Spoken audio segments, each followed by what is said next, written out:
Hello and welcome everyone for another weekly market commentary here from StashAway. I have with me again our Chief Investments Officer, Freddy Lim.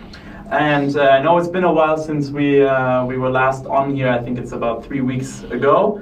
Lots has happened actually, and we're going to go into a lot of details today. So it might be a little bit longer than usual, but I think it has some really great content and good, really exciting things have happened actually, right? For a lot of you listeners and StashAway users already, you will have seen some changes to our investment allocation. So Freddy will go into detail about that, but we'll start off just the usual, talk a little bit about the markets, some developments that we've been seeing and hearing.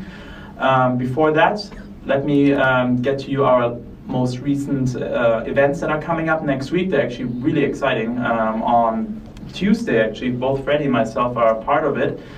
We have a behavioral finance panel with a professor from USC. Yes. That's on Tuesday. That's in Singapore. So if you would like to learn more or you want to sign up for that, you can visit our Eventbrite page. You can also go to stashaway.sg/events to find out more there. So both of these will work great. We also have in Malaysia on the 11th of September next week, we have our investment basics seminar.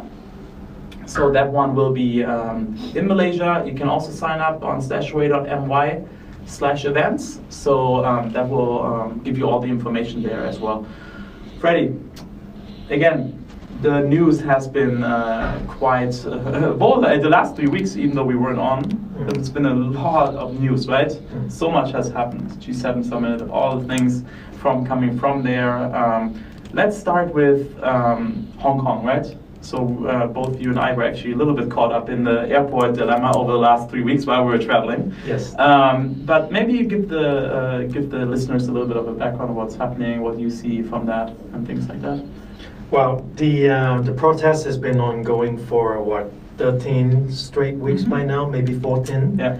And it's created a lot of disruptions for businesses and travelers, right? For the open, small economy like Hong Kong, it looks pretty damaging for a very retail-driven economy. Yeah. And personally, being in Hong Kong a couple of weeks ago on a Friday night, being in Wan Chai and Causeway Bay and seeing no one on the street, seeing less people at the restaurants, and it's just a very shocking experience for me, knowing Hong Kong.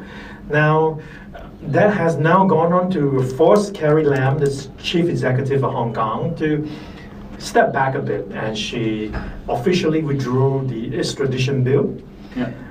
In the hope that this will calm protesters and hopefully things go away. In my opinion, that's not going to happen. The issues are long-term. There's a lot of social issues like housing. Housing supply was the biggest sticking point. Cost of living is the biggest sticking point. People are blaming the government for a lot of other things as well. This is a lot of pent-up frustration being in a very stressful island. Yeah. So I would strongly urge Hong Kong to consider the Singapore model of addressing housing issues for the long term. Yeah. It's a long-term investment for them to address it with a social housing programs, and hopefully, but then it's come a little bit too late, too little, right? So do not be too complacent about this sort of issues just going away. I think it's quite sticky. Quite sticky, yeah. And I think I just spoke with someone this morning in a meeting as well, and they've been traveling back and forth for work, and so a lot. What they were seeing or hearing from bankers is also the capital outflow, right? Especially to Singapore, right? A lot apparently is flying in here. Well, rich Chinese tourists are also reluctant to travel in Hong Kong. A lot of conferences are moving to Singapore. Yes. So Singapore is actually one of the big benefactors of this unfortunate situation in Hong Kong. So that's Hong Kong. That's obviously on everyone's mind the last few weeks globally. Brexit. So since we spoke last, we now have Boris Johnson in power, and well, the mini Trump of UK has failed miserably in the last 24 hours, worse than Theresa May. Within a day, he had 3 major defeats. First of all, one of the major Tory members defected to the other side, Lee, and that created entirely different dynamics for the no Brexit deal negotiations. So he failed that. Number 2, the government also passed legislations that prevented him from leaving the European Union without a deal. Yes. And number three, because Boris always said, like, if I want to leave without a deal, if you don't allow me to do it, I will call an early election. And now the funny thing is that the parliament has also stopped him from being able to hold another election. So are we back to square one? A divided nation, Yeah. divided parliament that can't get anything done. And it's likely that we're going to get another extension in the Brexit timeline, Yes. which is exactly what the European Union would be happy to provide. Yes, and I think this is, it just shows, right, that these sagas just keep continuing and continuing, and kind of overflows into the next topic, right? Yes. US-China trade deal. Well, just another That's the same lingering thing, right? issue. So these things have been literally going on now for the last few years, right? Like Yes. We've been dealing with them almost every week we talk, right? Just a bit of perspective, just to caution the users here against fear of missing out this morning.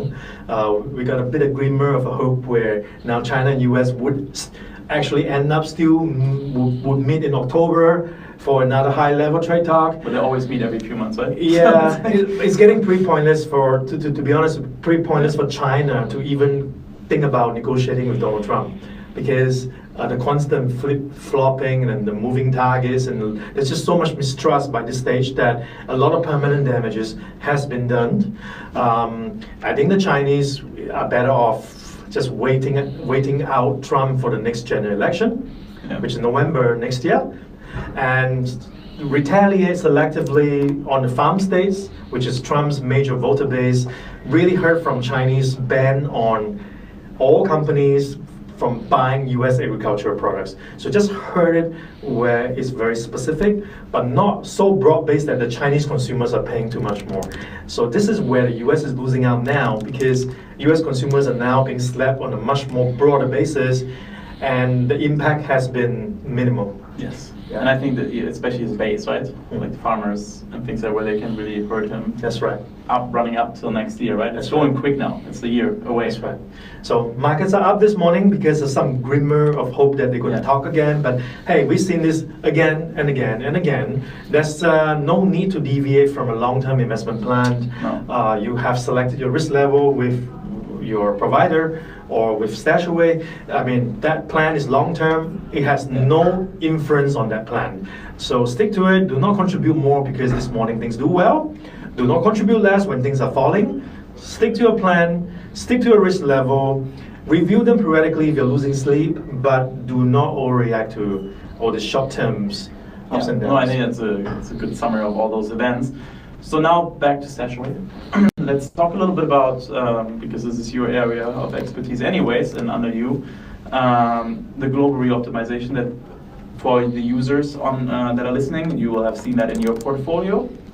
For people who are not aware of it, we made some changes to our asset allocation model and how we manage funds. Maybe Freddy, you can take it on from there and kind of what the reasoning behind is, and what the benefits are and things like that. Well, the investment framework remains the same. What's changed is the number of asset classes and geographies has been massively expanded. We now has a list of ETFs and asset classes that the algorithm looks at. It used to be 19, it's gone to 32. However, we also have taken the opportunity to re-optimize the portfolio while expanding the list. And in particular, we have calibrated the numbers to the latest that's going on in the global economies. And the number one conclusion is that, yes, US growth has softened, moderated, but they're still growing. The uncertainty, economic-wise, is still much bigger in the global ex-US economies. So this has led ERA to continue to concentrate to invest in growth assets of the US. But when it comes to protective assets, which is, we always need a certain percentage to balance support, the protective side of it has now gone very international, much more diversified in terms of geographies. In essence, you want to buy bonds of country where there's larger economic uncertainty than one that's still doing relatively okay. So we understand that U.S. Treasuries have done very well, but we've been doing that for 2 years since we launched, and probably is the right time to move on based on the economic trends. So that's the first bit of the main implication of what we did this round. And we also heard a lot about the yield curve flattening or being inverted, instead of focusing on the discussion that is predicting a recession, the bigger question for investors who hold bonds is about what maturity of bonds I should hold now going forward.